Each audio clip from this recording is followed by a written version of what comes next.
It's kind of funny because I see this approach that's I've not seen before. And I kind of almost see like the two different sides of what it is that you offer that I typically see in different skulls. It's like you usually have to be like my traditional PR person is usually like a very creative, chatty, social, you got a book of contacts kind of stuff. And it's so different than your classic like media buyer, numbers SEO type person, and you've kind of married these two fields, which is really, really interesting. And that's what I think is super individual about your approach. And we were talking a little bit about the pre-chat on just being an autodidact and that kind of stuff. So can you talk to me about like your philosophy of how you've developed your offering over the years?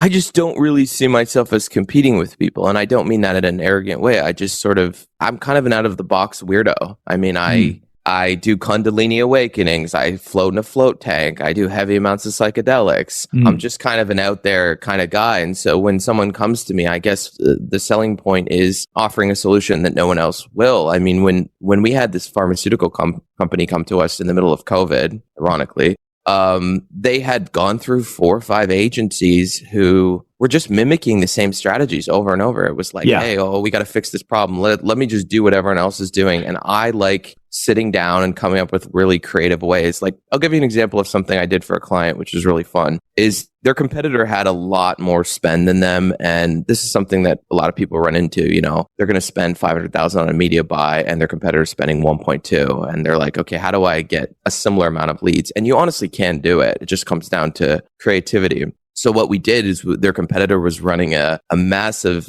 probably 7-figure campaign around certain keywords and phrases that were not trademarked. And so I came up with the idea with the client is like, why don't we rank them on Google? Why don't we rank you on Google for these 3 words that are really popular that they're running their whole ad campaign around?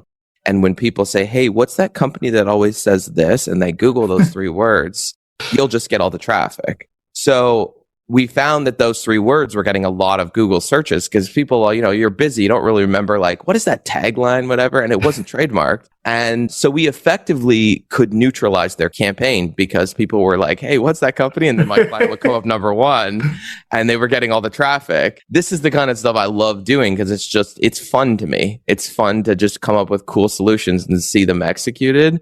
So harkening back to your question is what I do for people is I get creative and I have fun with marketing in a way that no one else does. And I spend a lot of time, whether it's a month or 6 months, coming up with something that can't be mimicked by someone else.